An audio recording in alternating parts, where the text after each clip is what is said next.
السلام علیکم ورحمۃ اللہ وبرکاتہ۔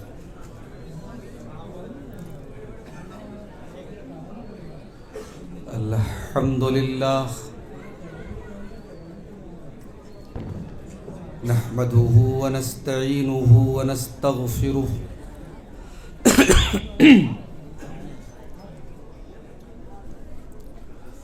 ونعوذ باللہ من شرور انفسنا ومن سیئات اعمالنا من يهده الله فلا مضل له ومن يضلل فلا هادي له واشهد ان لا اله الا الله وحده لا شريك له واشهد ان محمدا عبده ورسوله يا ايها الذين امنوا اتقوا الله حق تقاته ولا تموتن الا وانتم مسلمون يا ايها الناس اتقوا ربكم الذي خلقكم من نفس واحده وخلق منها زوجها وبث منهما رجالا كثيرا ونساء واتقوا الله الذي تساءلون به والأرحام إن الله كان عليكم رقيبا يا أيها الذين آمنوا اتقوا الله وقولوا قولا سديدا يصلح لكم أعمالكم ويغفر لكم ذنوبكم ومن يطع الله ورسوله فقد فاز فوزا عظيما أما بعد فإن خير الحديث كتاب الله وخير الهدي هدي محمد صلى الله عليه وسلم وشر الأمور محدثاتها وكل محدثة بدعة وكل بدعة ضلالة وكل ضلالة في النار أعوذ بالله من الشيطان الرجيم بسم الله الرحمن الرحيم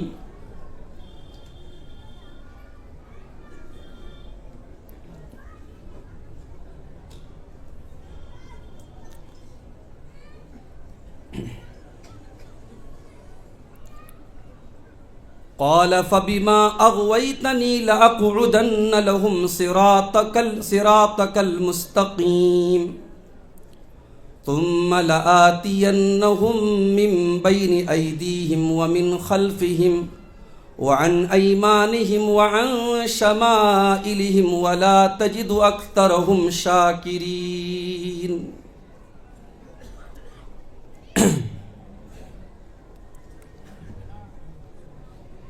ایمان کی دولت کھو بیٹھے اسلام کی عظمت بھول گئے، ایمان کی دولت کھو بیٹھے اسلام کی عظمت بھول گئے، غیروں کے فسانے یاد رہے اور اپنی حقیقت بھول گئے، اخلاق کا شیشہ چور ہوا، انصاف دلوں سے دور ہوا، اللہ کا شکوہ یاد رہا اور اپنی شرارت بھول گئے، طوفان حوادث میں پھنس کر ذلت کا تماشا دیکھ لیا، طوفان حوادث میں پھنس کر ذلت کا تماشا دیکھ لیا، انداز تغافل کے صدقے، انداز تغافل کے صدقے طوفان کی اذیت بھول گئے. ہوتی ہے نمازیں اب بھی تو دنیا کی نگاہوں میں، لیکن ایک سر کو جھکانا یاد رہا، سجدے کی حقیقت بھول گئے. میدان عمل سے دور ہوئے، دولت کے نشے میں چور ہوئے. میدان عمل سے دور ہوئے، دولت کے نشے میں چور ہوئے. کچھ رنگ طبیعت کیا بدلا، انسان کی فطرت بھول گئے. اس عالم ہستی میں اسلم کیا جانیے کیا کیا ہوتا ہے. اس عالم ہستی میں اسلم کیا جانیے کیا کیا ہوتا ہے. کیا کہیے کیا کیا یاد نہیں، ہم کس کی حقیقت بھول گئے. ایمان کی دولت کھو بیٹھے، اسلام کی عظمت بھول گئے. صدر محترم، علماء کرام، محترم بزرگوں، نوجوان ساتھیوں، ماؤں اور بہنوں، پیارے بچوں، ناسک کی سرزمین پر آج اللہ کے اس گھر میں، اس عظیم الشان پروگرام میں جماعت کے انتہائی باوقار علماء کرام کو یہاں ذمہ داروں نے جمع کیا اور الگ الگ گلدستوں کے خوبصورت پھولوں سے آپ محظوظ ہوئے. ابھی مجھ سے پہلے شیخ کفایت اللہ سنابلی حفظہ اللہ کا خطاب آپ نے بہت اہم موضوع پر، اور اتنا سنجیدہ موضوع اور اتنی مرکز باتیں اور طویل خطاب کے باوجود آپ نے بڑی خوبصورتی سے شیخ کا خطاب سنا. اس کے لیے آپ بھی قابل مبارکباد ہیں اور شیخ بھی قابل مبارکباد ہیں. گھر ٹوٹنے کے اسباب بہت اہم موضوع ہے، ہر گھر سے اس کا تعلق ہے. اللہ تعالیٰ شیخ محترم کو جزائے خیر دے اور ہم سب کو شیخ کی باتوں پر عمل کی توفیق عطا فرمائے. میرا جو موضوع ہے دین سے دوری، آج اس بات کا اعتراف ہم سب کو ہونا چاہیے اور ہے بھی کہ ہماری میجورٹی آج دین سے دور ہے. چاہے وہ نوجوانوں کا طبقہ ہو، چاہے وہ خواتین کا طبقہ ہو، چاہے مالداروں کا طبقہ ہو. سماج کے ہر طبقے پر آج بے دینی کے اثرات ہمیں نظر آ رہے ہیں. دین اجنبی ہو چکا ہے. دین کی باتیں آج جب بیان ہوتی ہیں تو بیان ہوتے وقت تو بہت اچھی لگتی ہیں، لیکن دین کو پریکٹس میں لانا، دین پر عمل کرنا، یہ بڑا ہی مشکل نظر آ رہا ہے. اور ہمیں پیارے رسول صلی اللہ علیہ وسلم کی وہ حدیثیں یاد آتی ہیں جس میں آپ نے قیامت کے پہلے اس دور کی نشاندہی کی تھی کہ قیامت کے پہلے وہ دور آئے گا جب دین اجنبی بن جائے گا. صحیح مسلم کی وہ روایت آپ نے بہت سنی ہوگی، بدا الاسلام غریبا وسیعود کما بدا غریبا. اسلام شروع ہوا تو اجنبی تھا اور اسلام آگے چل کر کے پھر اجنبی ہو جائے گا. توحید اجنبی ہو جائے گی، سنت اجنبی ہو جائے گی، پاک دامنی اجنبی ہو جائے گی، عورت کا پردہ اجنبی ہو جائے گا. دین پر چلنے والے سماج کی نظر میں اجنبی بن جائیں گے. جب ایسا دور آ جائے، اللہ کے پیارے نبی صلی اللہ علیہ وسلم نے مبارکباد دی، خوشخبری سنائی. فطوبى للغرباء، جب دین اجنبی ہو جائے تو اے دین پر عمل کرنے والوں، تمہیں تانے ملیں تو ہنس کے قبول کر لینا، تمہیں گالیاں ملیں تو مسکرا کے کھا لینا. فطوبى للغرباء، جب دین اجنبی ہو جائے تو دین پر چلنے والے قابل مبارکباد ہیں، ان کو توبہ ملے گی، ان کو جنت ملے گی. اور اسی لیے اللہ کے رسول صلی اللہ علیہ وسلم نے فتنوں کے دور میں دین پر جمے رہنے کی بڑی فضیلت بیان کی ہے. آپ نے فرمایا یاتی علی الناس زمان الصابر فیہ ما لا دینہ کالقابض علی الجمر، ایک ایسا دور بھی تم پر آئے گا جب دین پر جمع رہنے والا انسان، دین پر ڈٹا رہنے والا انسان اتنی مشکلات فیس کرے گا، اتنے چیلنجوں کا سامنا کرے گا.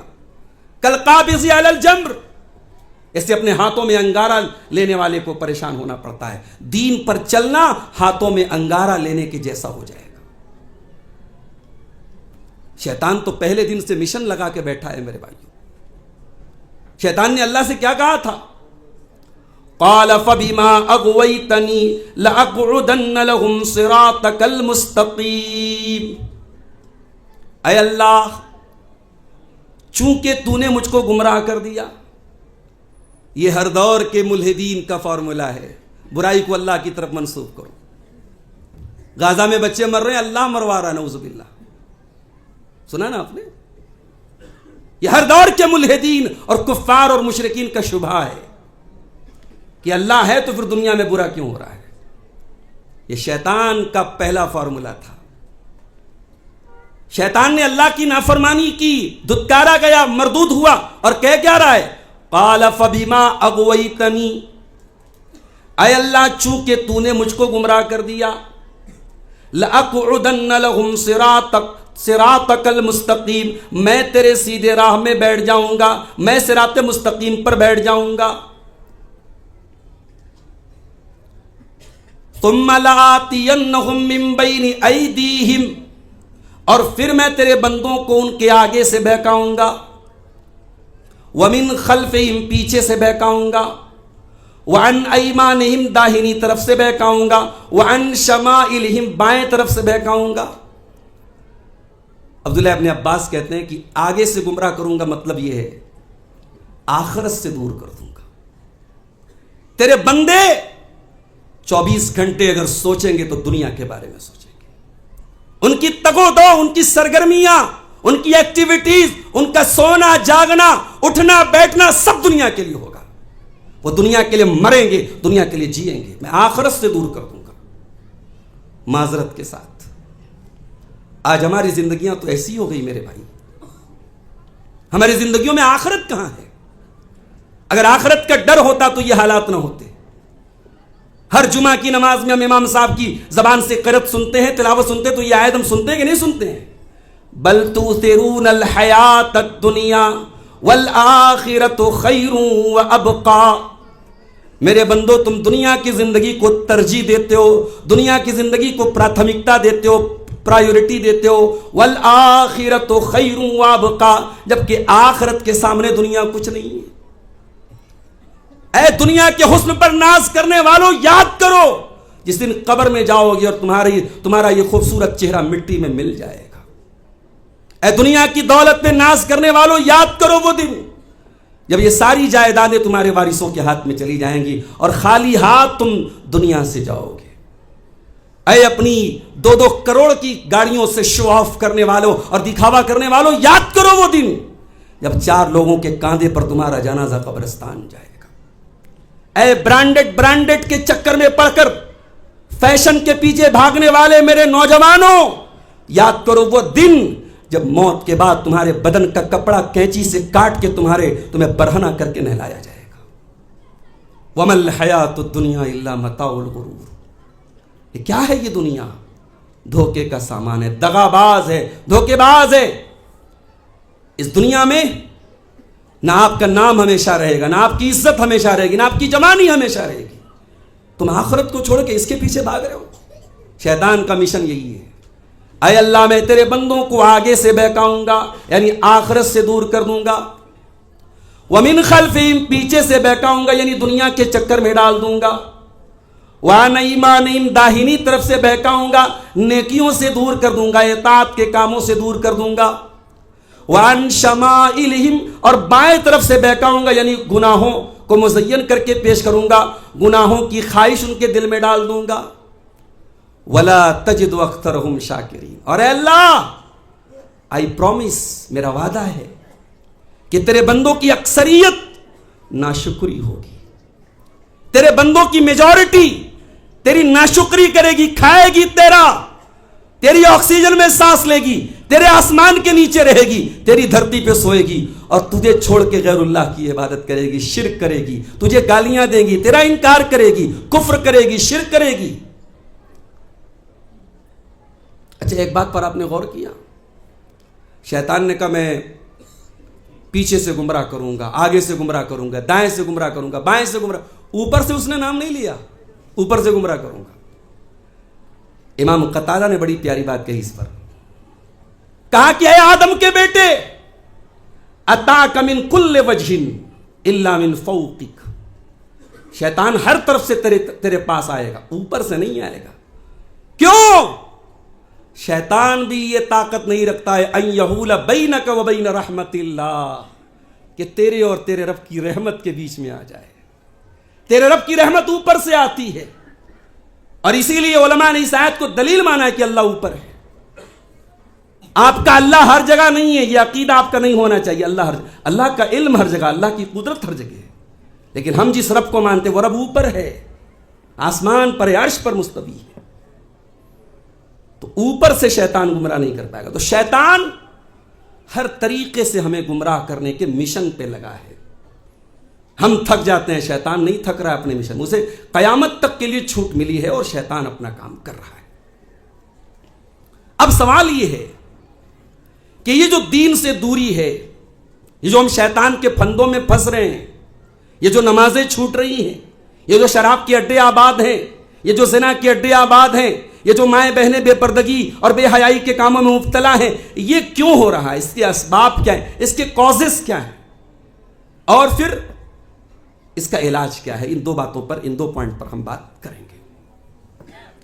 اس میں سب سے پہلی چیز جو ہم کو سمجھ میں آتی ہے کہ ہم دین سے دور کیوں ہیں، کیونکہ ہم دین کے بارے میں جانتے ہی نہیں ہیں، ہماری زندگی میں دین کی نالج ہی نہیں ہے۔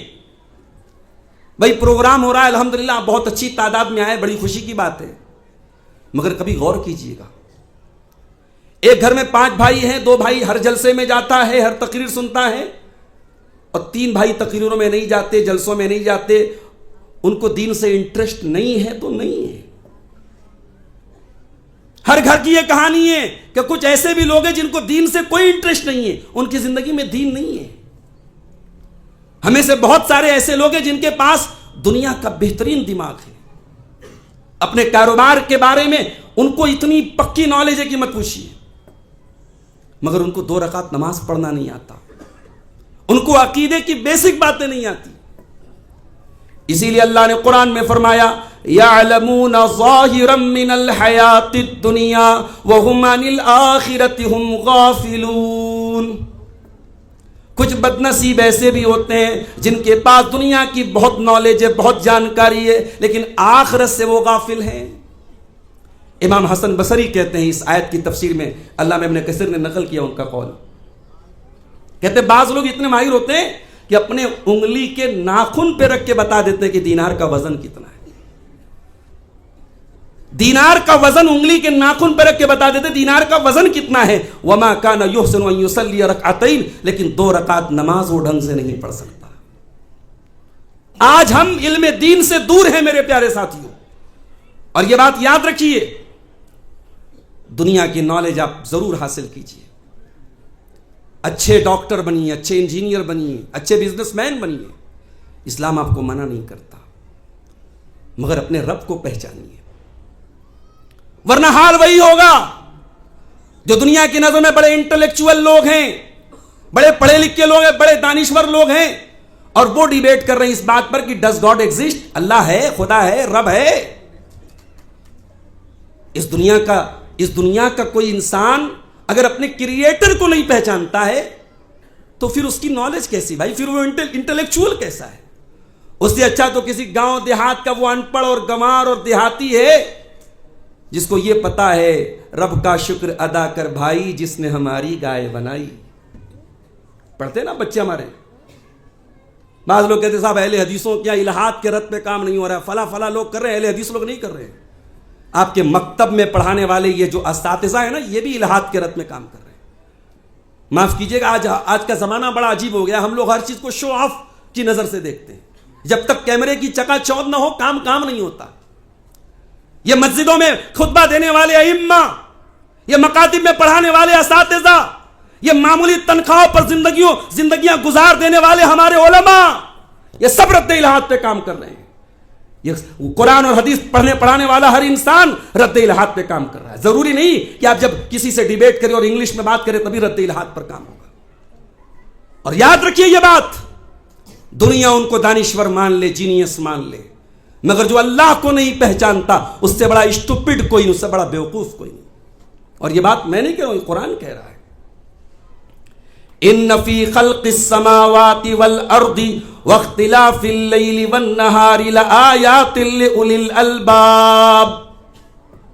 سورہ آل عمران کی آیت ہے، اور یہ وہ آیت ہے پیارے نبی تہجد میں پڑھ کے اس آیت کو پڑھ کے روتے تھے اور حضرت بلال سے کہتے تھے کہ اے بلال، جو اس آیت کو پڑھے اور غور نہ کرے وہ برباد ہو جائے گا. ان فی خلق السماوات، آسمانوں کی پیدائش میں، والارض، زمین کی پیدائش میں، واختلاف اللیل والنہار، رات اور دن کے آنے جانے میں، لآیات لأولی الالباب، عقل مندوں کے لیے، بدھیمان لوگوں کے لیے، جینیس لوگوں کے لیے، انٹلیکچوئلز کے لیے نشانیاں ہیں. اے اللہ، ہو از جینیس؟ کون ہے عقل مند؟ جس نے سائنس کی کتابیں پڑھی ہو، جس نے میتھمیٹکس کو پڑھا ہو، جس نے جیوگرافی کو پڑھا ہو، جس نے بیچلر کی ڈگری حاصل کی ہو، گریجویشن کی ڈگری حاصل کی ہو، ایم اے کیا ہو، پی ایچ ڈی کیا ہو، ڈی لیٹ، کیا کون سی ڈگری ہے؟ جینیس ہونے کا کون سا معیار ہے، کون سا پیمانہ ہے؟ فرمایا الذین یذکرون اللہ قیاما وقعودا وعلی جنوبہم.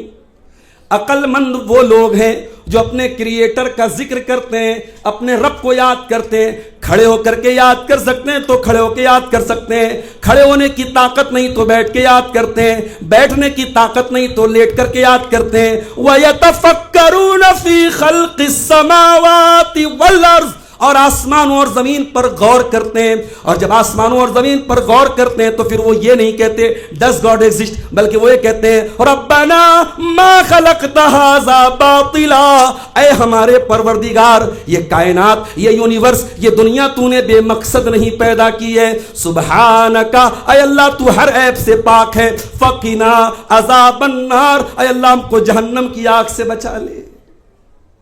یہ ہے عقل مند جو اپنی زندگی کے مقصد کو پہچانتا ہو، اس کی زندگی کا گول کیا ہے، اس کی زندگی کا ایم کیا ہے.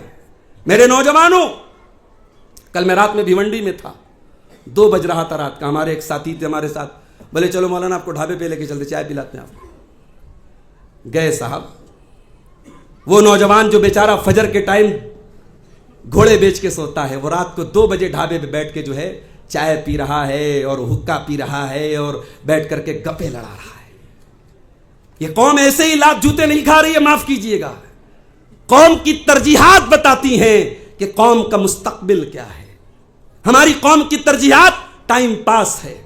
ہماری قوم کی ترجیحات راتوں میں ڈھابوں میں بیٹھ کے ٹائم پاس کرنا ہے اور صبح 11 بجے تک گھوڑے بیچ کے سوتے رہنا ہے. اس قوم سے ہم کیا امید رکھیں؟ جس وقت کے لیے اللہ کے پیارے نبی نے برکت کی دعائیں کی ہیں، اللہم بارک لامتی فی بکورہا، اس ٹائم کو یہ امت راتوں میں سو کر کے گزار، اس ٹائم یہ سوئی رہتی ہے. فجر کی وہ 2 رکعت نمازیں جن کے بارے میں پیارے نبی نے فرمایا رکعت الفجر خیر من الدنیا وما فیہا، دنیا کی تمام نعمتوں سے بہتر فجر کی 2 رکعتیں ہیں. 2 رکعت سنتوں کے بارے میں اللہ کے نبی نے فرمایا وہ سنتیں اور وہ فرض تو ہمارا نوجوان سو کے گزار رہا ہے. تو میرے عزیزو، دینی تعلیم کے نہ ہونے کا نتیجہ کیا ہے کہ آج ہم دین سے دور ہیں. دین کو سیکھیے میرے پیارے ساتھیوں، دین کو حاصل کیجیے. قبر میں بھی یہی دین کا علم آپ کے کام آئے گا. اللہ کے پیارے نبی فرماتے ہیں مرنے کے بعد جب قبر میں انسان کے پاس فرشتہ آئے گا، منکر نکیر آئیں گے اور سوال کریں گے من ربو کا، تیرا رب کون ہے، من نبیوں کا، تیرے نبی کون ہے، ما دینوں کا، تیرا دین کیا ہے۔ اس دنیا کا سب سے امپورٹنٹ سوال یہی 3 سوال ہیں، دنیا کے سب سے اہم سوال۔ تیرا رب کون ہے، تیرے نبی کون ہے، تیرا دین کیا ہے۔ اگر آپ نے دنیا کا سارا علم حاصل کیا اور ان 3 سوالوں کا جواب آپ نے جاننے کی کوشش نہیں کی کہ آپ کا رب کون ہے، آپ کے نبی کون ہے، آپ کا دین کیا ہے، تو آپ نے کچھ نہیں پڑھا، کچھ نہیں علم حاصل کیا۔ اللہ کے پیارے نبی فرماتے ہیں جب بندہ ان 3 سوالوں کا صحیح جواب دے گا، بندہ کہے گا میرا رب اللہ ہے، میرا دین اسلام ہے، میرے نبی محمد صلی اللہ علیہ وسلم ہے۔ فرشتہ پوچھے گا تجھے ان 3 سوالوں کا جواب کیسے پتا چلا؟ بندہ کہے گا قرأت کتاب اللہ، میں نے اللہ کی کتاب کو پڑھا تھا، میں نے قرآن کو پڑھا تھا۔ فآمنت بہ وصدقت بہ، میں قرآن پر ایمان لایا تھا، میں نے قرآن کی تصدیق کی تھی۔ تو دین کا علم جب تک آپ کے پاس نہیں ہوگا قبر میں بھی آپ نہیں بچ سکتے۔ یہی دین کا علم آپ کو دنیا میں بھی برائیوں سے بچائے گا اور قبر میں بھی آپ کے کام یہ سوال آئے گا، یہ علم آئے گا۔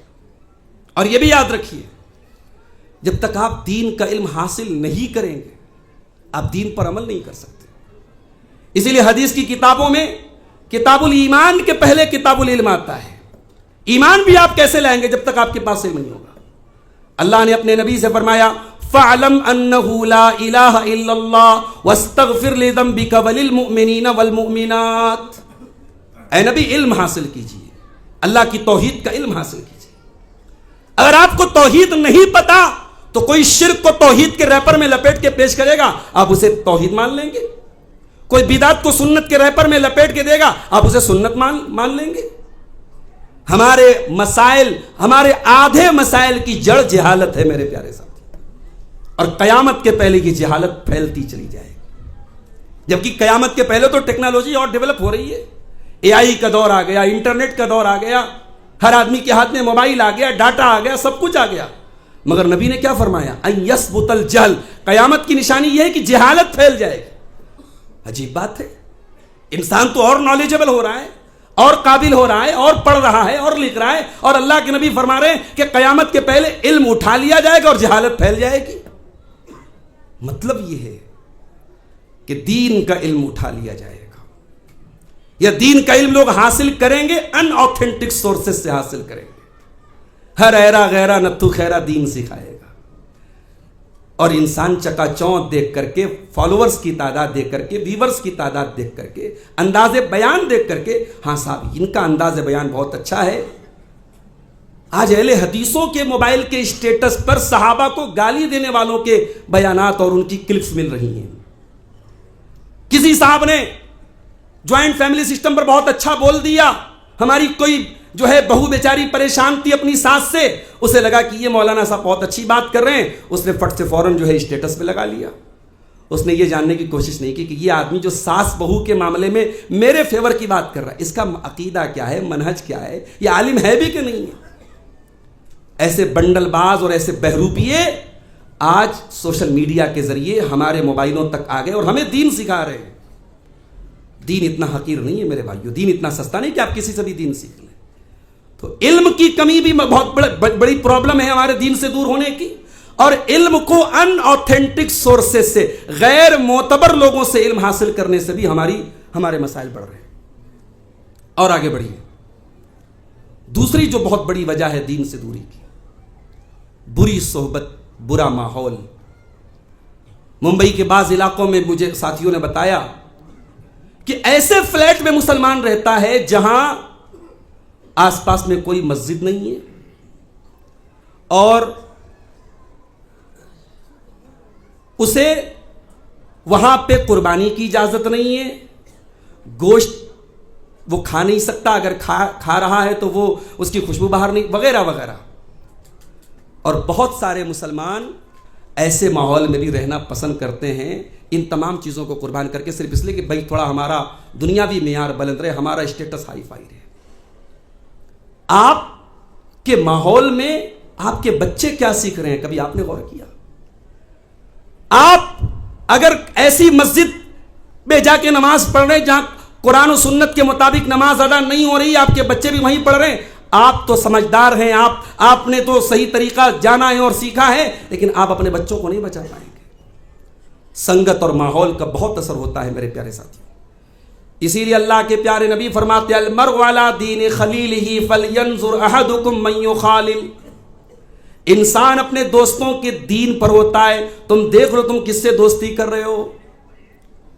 اسکولوں میں کالجوں میں آپ کی پڑھنے والی بچیاں جو پردے میں جا رہی ہیں، نقاب میں جا رہی ہیں اور آپ بہت خوش ہیں، لیکن وہاں ان کی وہ سہیلیاں جن کے گھروں میں دین نہیں ہے، جو بے دین ہیں، جن کے گھروں میں بدکاری ہو رہی ہے، بے حیائی ہو رہی ہے، ان لڑکیوں کو جب آپ کی بیٹیاں سہیلی بناتی ہیں، ان سے دوستی کرتی ہیں، تو وہ اثر آپ کی بچیوں پر بھی پڑتا ہے۔ دوستی کا، سنگت کا، صحبت کا بہت اثر پڑتا ہے۔ کتا جیسا نجس جانور جو برتن میں منہ لگاتے تو 7 بار دھلنے کا حکم ہے، لیکن اصحاب کہف کی صحبت میں ان کے ساتھ جو کتا تھا، اللہ تبارک و تعالیٰ نے جب اصحاب کہف کا ذکر کیا تو اس کتے کا بھی ذکر کیا۔ وَيَقُولُونَ سَبْعَةٌ وَثَامِنُهُمْ كَلْبُهُمْ، اللہ نے اصحاب کہف کا ذکر کیا تو ان کے کتے کا بھی ذکر کیا۔ علماء نے لکھا ہے اس آیت کی تفسیر میں کہ ان کے ساتھ وہ رہتا تھا، سنگت اور صحبت کا اثر تھا کہ اللہ تعالیٰ نے اصحاب کہف جیسے نیک لوگوں کا ذکر کیا تو ان کے کتے کا بھی ذکر کیا۔ تو سنگت اور ماحول کا میرے پیارے ساتھیوں بہت اثر پڑتا ہے۔ اور اس کے بعد تیسری چیز، دنیا کی بیجا محبت۔ دنیا کمانا برا نہیں ہے، دنیا سے فائدہ اٹھانا برا نہیں ہے، خوب دولت کمائیے، مگر دنیا کمانا، دنیا بنانا، دنیا سنوارنا یہ آپ کی زندگی کا پرائمری مقصد نہ بن جائے۔ دنیا ہمیشہ سیکنڈری ہونی چاہیے۔ اللہ نے قرآن میں قارون کے بارے میں فرمایا کہ قارون کو جب اس کی قوم کے نیک لوگوں نے نصیحت کی تو کیا کہا؟ وَابْتَغِ فِي مَا آتَاكَ اللَّهُ الدَّارَ الْآخِرَةَ وَلَا تَنْسَ نَصِيبَكَ مِنَ الدُّنْيَا۔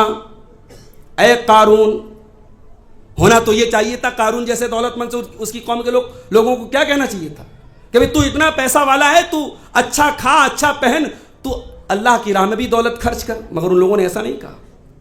انہوں نے کہا وَابْتَغِ فِي مَا آتَاكَ اللَّهُ الدَّارَ الْآخِرَةَ، اے قارون تو اپنی دولت کے ذریعے آخرت کی تیاری کر، وَلَا تَنْسَ نَصِيبَكَ مِنَ الدُّنْيَا، ہاں دنیا کو بھی مت بھول، یعنی آخرت کو پرائمری رکھ، دنیا کو سیکنڈری رکھ۔ آج ہماری پرابلم کیا ہے؟ ہم نے دنیا کو پرائمری کر دیا ہے۔ دنیا اور دنیا کی دولت اور دنیا کے عیش و آرام کے لیے ہماری نمازیں بھی ضائع ہو رہی ہیں، اور صاحب ہم بڑے مرد بنے پھرتے ہیں۔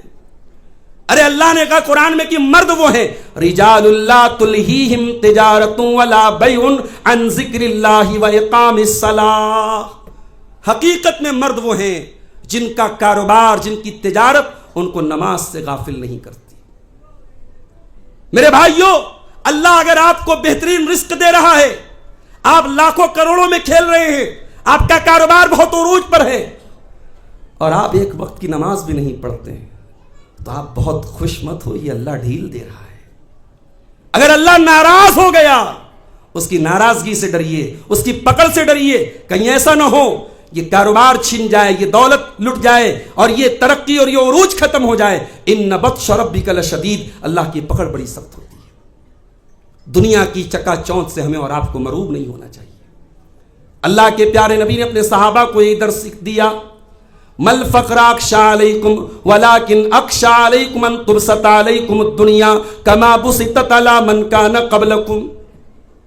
اے میرے صحابہ، مجھے اس بات کا ڈر نہیں کہ تم میرے بعد فقیر ہو جاؤ گے، غریب ہو جاؤ گے، مجھے ڈر ہے تو اس بات کا کہیں دنیا تم پر پھیلا نہ دی جائے، کہیں دنیا کے فتنے میں پڑھ کر کے تم آپس میں مقابلہ نہ کرنے لگو۔ فَتُهْلِكَكُمْ كَمَا أَهْلَكَتْهُمْ، اور جیسے پہلے کے لوگوں کو دنیا نے ہلاک کر دیا، کہیں تم کو بھی ہلاک نہ کر دے۔ تو دنیا کا یہ فتنہ، دنیا داری، دنیا پرستی، یہ ہمیں دین سے دور کر رہی ہے۔ ایک اور چیز ہے، آج کا دور میڈیا کا دور ہے، سوشل میڈیا کا دور ہے، اور ہم میں سے تقریباً ہر شخص کے پاس موبائل ہے اور ہم سب سوشل میڈیا سے جڑے ہوئے ہیں۔ یہ بات یاد رکھیے، آج کا دور ہتھیاروں سے جنگ کا دور نہیں، افکار سے جنگ کا دور ہے۔ سوشل میڈیا کے ذریعے باطل اپنے افکار کو، اپنے نظریات کو، اپنی آئیڈیالوجی کو اتنے بہترین طریقے سے پروس رہا ہے کہ ہمارا نوجوان اس سے متاثر ہو رہا ہے۔ ہمیں دین سے دور کرنے میں اس سوشل میڈیا کا، اس انٹرنیٹ کا، اس موبائل کا بہت بڑا رول ہے۔ اور یہ بات یاد رکھیے، کبھی آپ غور کیجئے، فیس بک ہو چاہے واٹس ایپ ہو، یہ جتنے بڑے بڑے ایپس ہیں اور جتنے سوشل میڈیا کے بڑے بڑے ذرائع ہیں، ان کے جو اونرز ہیں، ان کے جو موجدین ہیں، ان کے جو پروموٹرز ہیں، ان کو جو چلانے والے لوگ ہیں، وہ زیادہ تر یہودی ہیں۔ یہ یہودی آپ کے بڑے بہی خواہ تو نہیں ہے، بڑے آپ کے خیر خواہ تو نہیں کہ صاحب یہ آپ کو آسانیاں پرووائڈ کرنے کے لیے انہوں نے چیزیں بنائی ہیں۔ اللہ قرآن میں کہتا ہے وَلَن تَرْضَىٰ عَنْكَ الْيَهُودُ وَلَا النَّصَارَىٰ حَتَّىٰ تَتَّبِعَ مِلَّتَهُمْ۔ ارے وہ لوگ جو ان یہود و نصارہ کی بولی بولتے ہیں، اسلام کو گالیاں دیتے ہیں، لیکن ان کے نام کے ساتھ اگر خان لگا ہے، ان کے نام کے ساتھ اگر مسلم سرنیم جڑا ہے، تو یہ یہود و نصارہ اس کو بھی ایکسپٹ نہیں کرتے۔ ان کا ایک ہی مشن ہے حتیٰ تتبع ملتہم، پوری طریقے سے ان کے رنگ میں رنگ جاؤ، ان کے مذہب کے پیروکار ہو جاؤ، ان کے دین کے پیروکار ہو جاؤ، مشرک بن جاؤ، ملحد بن جاؤ، مرتد ہو جاؤ۔ تو میرے پیارے ساتھیوں، سوشل میڈیا کے ذریعے بھی آپ کو ٹریپ کیا جا رہا ہے۔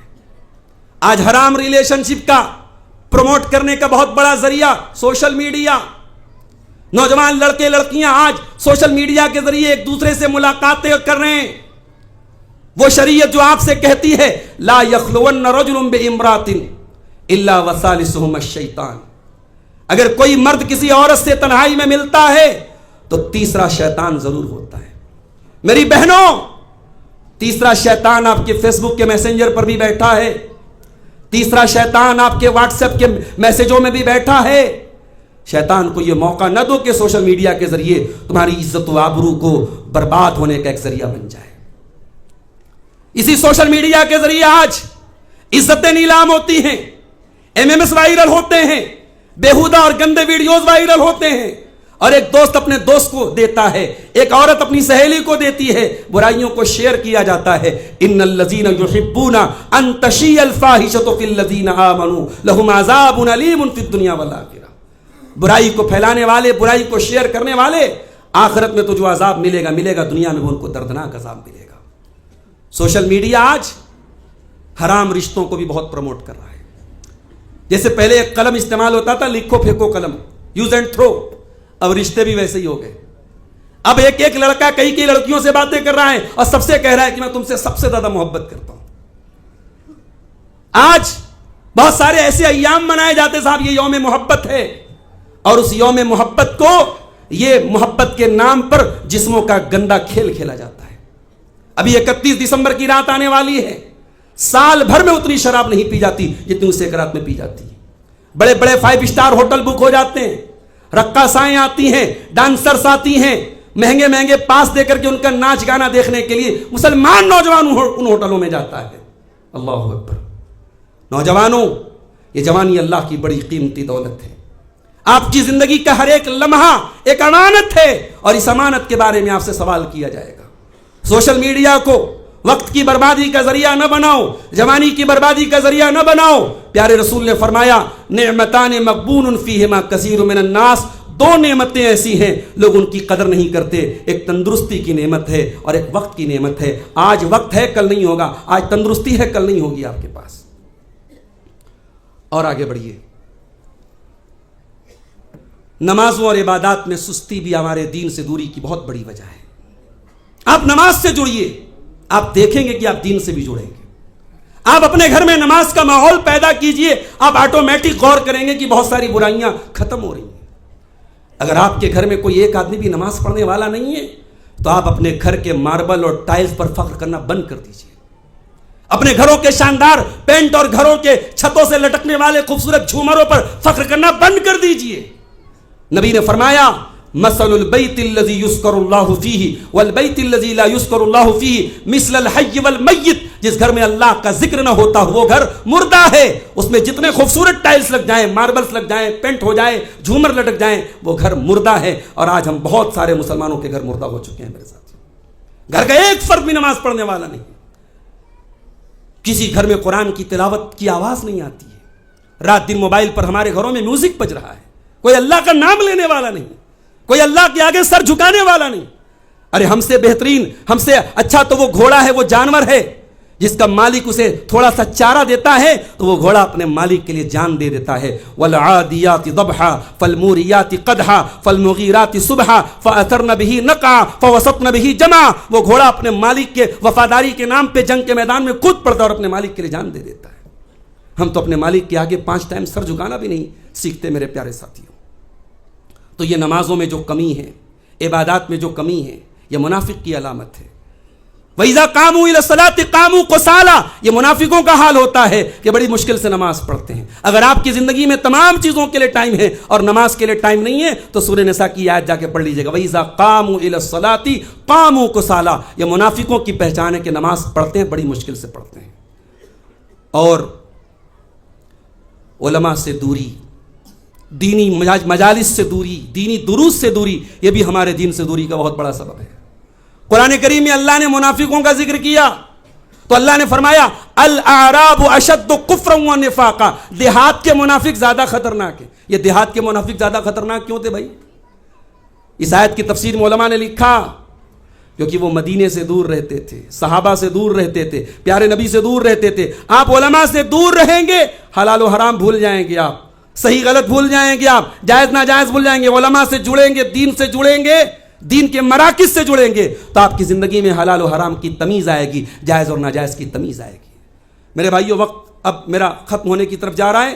اب آئیے، یہ جو چیزیں میں نے بیان کی یہ تو اسباب ہو گئے، علاج کیا ہے؟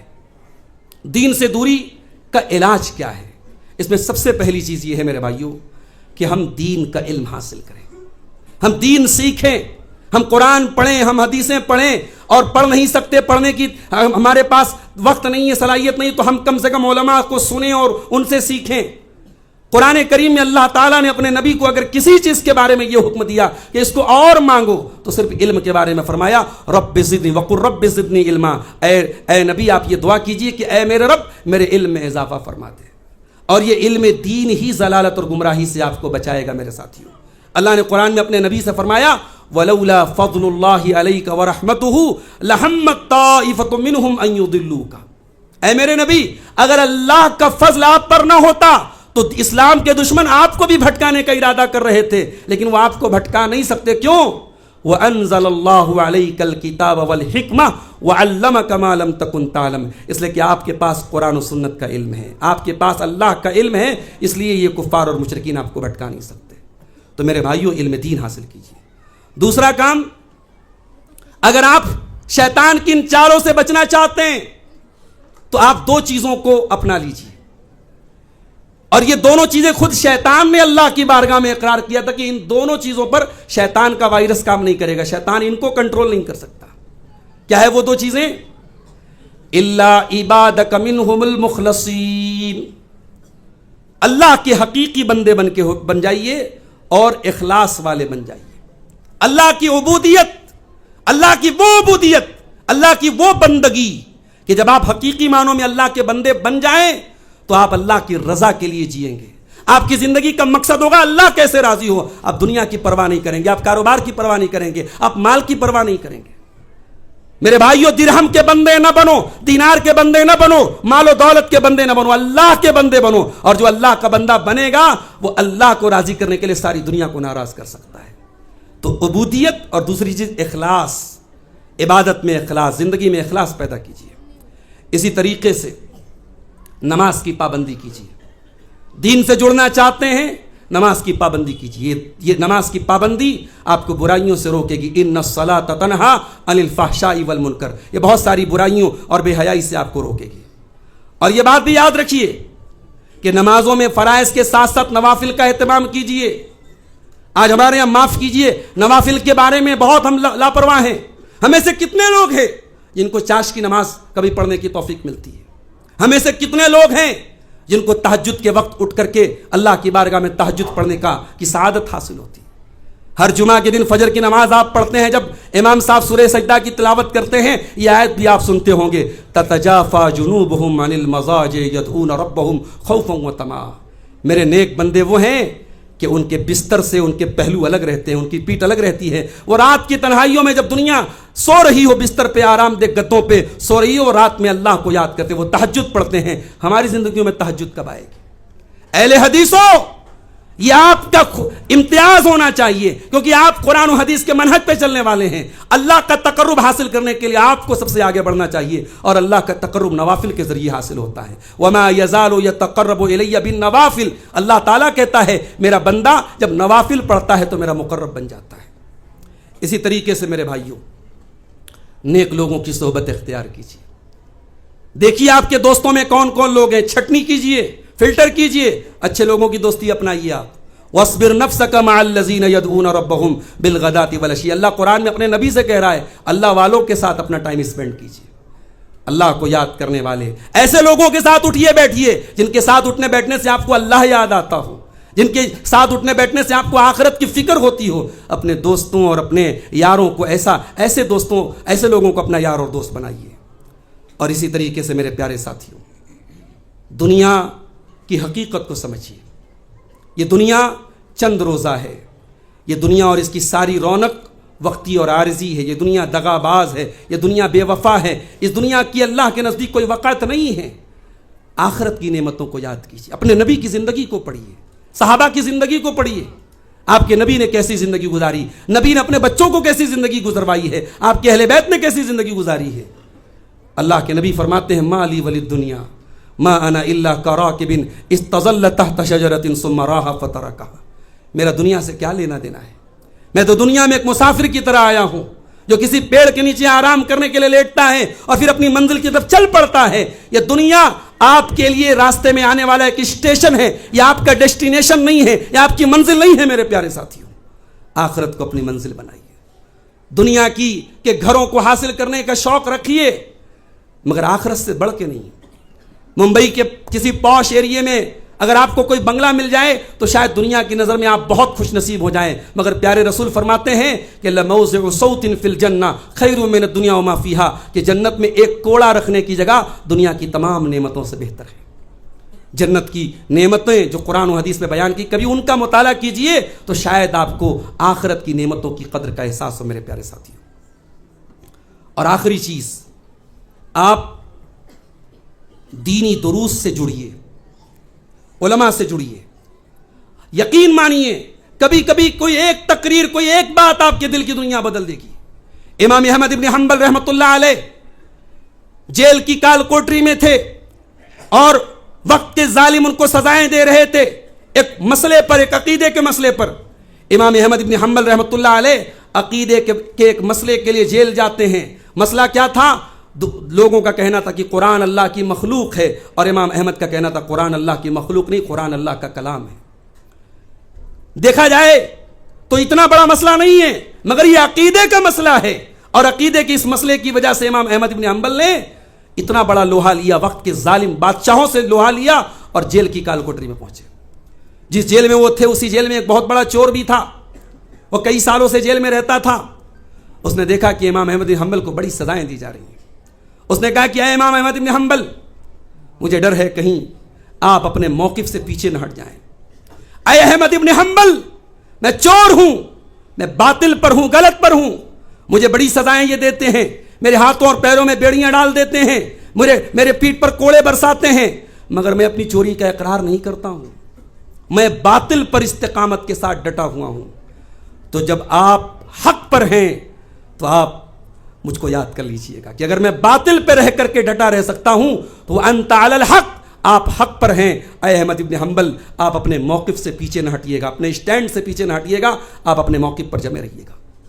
امام احمد بن حنبل کہتے ہیں جب مجھے سزائیں دی جاتی تھی، جب مجھے ٹارچر کیا جاتا تھا، مجھے اس چور کی بات یاد آ جاتی تھی اور میرا حوصلہ بڑھ جاتا تھا کہ اگر باطل کے لیے کوئی جیل میں اپنی پیٹھ پر کوڑے کھا سکتا ہے، سزائیں جھیل سکتا ہے، تو میں تو حق پر ہوں، میں تو کتاب و سنت کے لیے کوڑے کھا رہا ہوں.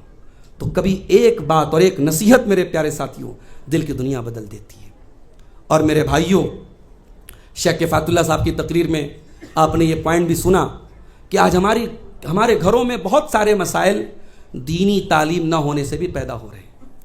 میاں بیوی کے درمیان جو جھگڑے ہو رہے ہیں، طلاق ہو رہی ہے، یا اولاد والدین کی قدر نہیں کر رہی، والدین اولاد کے ساتھ ناانصافی کرے، دین کا علم نہ ہونے کی وجہ سے ایسا ہو رہا ہے۔ میں ایک پیغام یہ دینا چاہوں گا کہ اپنے بچوں کی تربیت میں آپ اس بات کی چنتا کریں، اس بات کی فکر کریں کہ ہمارے بچے دیندار بنیں۔ بچوں کے کیریئر کی جیسے آپ کو فکر ہے، بچوں کے مستقبل کی جیسے آپ کو فکر ہے، بچوں کی آخرت کی بھی فکر کریں میرے ساتھیوں۔ کہیں ایسا نہ ہو بچوں کو آپ نے سب دے دیا اور دین نہیں دے سکے۔ ارے ایسی اولاد کی پرورش کیجئے، اولاد کو ایسی تربیت دیجئے کہ جب آپ کا انتقال ہو تو اولاد آپ کے لیے اللہ کی بارگاہ میں دعا کرے، رب ارحمہما کما ربیانی صغیرا۔ ایک واقعہ سنا کے بعد ختم کرتا ہوں۔ ہمارے بڑے محترم، ہم سب کے بہت محترم شیخ ابو رضوان محمدی حفظہ اللہ تشریف لا چکے ہیں، میرے بعد ان کا شیخ کا خطاب ہونا ہے۔ میں اپنی بات کو، گفتگو کو ختم کرتے ہوئے ایک واقعہ آپ کو سنانا چاہتا ہوں۔ امام مالک رحمۃ اللہ علیہ کے ایک استاذ تھے، ان کا نام تھا امام ربیہ ابن فروخ، ان کو امام ربیعۃ الرائے بھی کہا جاتا ہے، بہت بڑے محدث تھے، امام مالک کے استاذ تھے۔ تو امام ربیہ کے جو والد تھے ان کا نام فروخ تھا۔ دور اموی میں، بنو امیہ کے دور میں ایک جنگ کے میدان میں وہ لڑنے کے لیے جاتے ہیں۔ جانے کے پہلے اپنی بیوی کو وہ 30,000 دینار دیتے ہیں، بیوی حمل سے تھی، پریگنٹ تھی، وہ 30,000 دینار دے دیتے ہیں اور کہتے ہیں اس کی حفاظت کرنا، میں واپس آؤں گا تو اس کا حساب تجھ سے لوں گا۔ اور اس کے بعد امام ربیہ کے جو والد تھے فروخ، وہ جنگ کے میدان میں لاپتہ ہو جاتے ہیں اور لوگ یہ مان لیتے ہیں کہ ان کا انتقال ہو گیا۔ امام ربیہ جب پیدا ہوتے ہیں، ان کی ماں ان کو اچھی تعلیم دیتی ہیں، اچھی تربیت دیتی ہیں، اور امام ربیہ علم و فضل کے اس مقام پر پہنچتے ہیں کہ امام مالک رحمۃ اللہ علیہ ان کے شاگرد ہیں، امام زید ابن حسن ان کے شاگرد ہیں، اس دور کے بڑے بڑے ائمہ ان کے شاگرد بن جاتے ہیں امام ربیہ کے۔ تو 37 سال کے بعد امام ربیہ کے جو والد فروخ ہوتے ہیں وہ دشمن کے چنگل سے چھوٹتے ہیں کسی طریقے سے اور وہ اپنے گھر واپس آتے ہیں، اور جیسے ہی اپنے گھر کے دروازے پر پہنچتے ہیں اور دروازہ کھٹکھٹاتے ہیں تو اندر سے ایک جوان لڑکا نکلتا ہے جو حضرت ربیہ تھے۔ تو یہ اندر جانے لگتے ہیں، تو وہ کہتا ہے، بیٹا کہتا ہے، یا عدو اللہ اتحاجمونی علی اہلی، تم میرے گھر والوں میری اجازت کے بغیر میرے گھر میں کہاں جا رہا ہے؟ تو ان کے والد کہتے ہیں، ہٹو، یہ میرا گھر ہے۔ دونوں باپ بیٹے جھگڑا کرنے لگتے ہیں۔ اندر سے ان کی والدہ، امام ربیہ کی والدہ آتی ہیں، وہ پہچان لیتی ہیں اور کہتی ہیں کہ یہ نوجوان آپ کا بیٹا ہے۔ 37 سال کے بعد باپ گیا تھا تو بیٹا دنیا میں آیا بھی نہیں تھا۔ باپ کے کیا جذبات رہے ہوں گے، بیٹے کے کیا جذبات رہے ہوں گے، آپ اندازہ لگائیے۔ باپ بیٹے دونوں گلے لگتے ہیں، خوب روتے ہیں۔ اس کے بعد اگلے دن فجر کی نماز کا وقت آتا ہے اور امام ربیہ کا مسجد میں ایک حلقہ قائم ہوتا ہے جہاں وہ درس دیتے ہیں حدیث کا، اور امام مالک رحمۃ اللہ علیہ اور بہت اس دور کے جو بڑے بڑے ائمہ ہیں اس درس میں آ کے بیٹھتے ہیں۔ تو امام ربیہ کے جو والد ہوتے ہیں وہ بھی فجر کی نماز پڑھنے آتے ہیں، تو وہ دھیان دیتے ہیں کہ یہ مسجد میں حلقہ ہے اور بڑے بڑے علماء حدیث سیکھنے آئے ہیں، کون ہے استاذ، کون ان کے شیخ کون ہیں؟ جب وہ قریب جا کے دیکھتے ہیں تو یہ دیکھ کر کے حیران رہ جاتے ہیں کہ ان بڑے بڑے ائمہ حدیث کو درس دینے والا کوئی اور نہیں، وہ میرا بیٹا ہے، وہ ربیہ ابن فروخ ہے۔ وہ خوشی کے مارے ان کی آنکھوں سے آنسو چھلک پڑتے ہیں اور گھر آتے ہیں۔ اچھا، فجر کی نماز پڑھنے کے پہلے وہ اپنی بیوی سے پوچھتے ہیں کہ وہ 30,000 درہم جو میں نے تم کو دیے تو ان کا کیا، دینار دیے تو ان کا کیا کیا؟ تو بیوی نے کہا کہ آپ کو میں بتاؤں گی کہ اس دینار کا میں نے کیا کیا، میں نے حفاظت سے اس کا صحیح استعمال کیا ہے۔ جب امام ربیہ کے والد فجر کی نماز کے بعد اپنے بیٹے کو درس دیتے ہوئے دیکھ کر گھر آتے ہیں اور اپنی بیوی سے کہتے ہیں کہ واللہ تو نے میرے بیٹے کی بڑی اچھی تربیت کی، میرا دل باغ باغ ہو گیا، مجھے بڑی خوشی ہوئی کہ آج میرا بیٹا علم حدیث کا اتنا بڑا امام بن گیا کہ بڑے بڑے ائمہ حدیث میرے بچے کی شاگردی اختیار کر رہے ہیں۔ تو ان کی بیوی کہتی ہے کہ واللہ انفقتها علی ولدک، وہ 30,000 دینار میں نے آپ کے بچے پر خرچ کیے ہیں، وہ 30,000 دینار آپ کے بیٹے کی تربیت پر میں نے خرچ کیے ہیں، اب آپ بتائیے کہ میں نے وہ دینار صحیح جگہ استعمال کیا، برباد کر دیے؟ تو امام ربیہ کے والد نے کہا، لقد ما ضیعتہا واللہ ما ضیعتہا، اللہ کی قسم تو نے ان دیناروں کو ضائع نہیں کیا، تو نے بہت صحیح جگہ استعمال کیا ہے۔ میری پیاری ماں اور بہنوں، یہ واقعہ ہر ماں کو یہ سبق دیتا ہے، ہر باپ کو یہ سبق دیتا ہے، اپنے بچوں کو کے آخرت کی، ان کے دین کی فکر کرو۔ آج اولاد کی صحیح تربیت نہ دینے اور ان کو صحیح ڈائریکشن نہ دینے سے بھی سماج غلط سمت پہ اور غلط رخ پہ جا رہا ہے۔ یہ جلدی میں چند باتیں اس موضوع کے تعلق سے میں نے آپ کے سامنے رکھی ہیں۔ ہم اللہ سے دعا کرتے ہیں رب العالمین ہمیں دین سے جڑنے کی توفیق عطا فرمائے۔ الہ العالمین ہمارے نوجوانوں میں جو کمیاں اور کوتاہیاں ہیں، ہمیں اپنے نوجوانوں سے بڑی امیدیں بھی ہیں، ہمیں معلوم ہے ان کے اندر بڑا پوٹینشیل ہے، یہ بڑے بڑے کانفرنس اور بڑے بڑے اجتماعات بھی یہی نوجوان منعقد کرتے ہیں، یہ دین کے بڑے بڑے کام بھی یہی نوجوان کرتے ہیں۔ واللہ جب کسی نوجوان کے چہرے پر ہم شرعی داڑھی دیکھتے ہیں اور وہ اپنی کاروں سے علماء کو ریسیو کرتے ہیں، علماء کی خدمت کرتے ہیں، مدارس کو چلاتے ہیں، دین کے مراکز کو چلاتے ہیں، تو ہمیں ان نوجوانوں کو دیکھ کر کے بڑی محبت ہمارے دلوں میں پیدا ہوتی ہے۔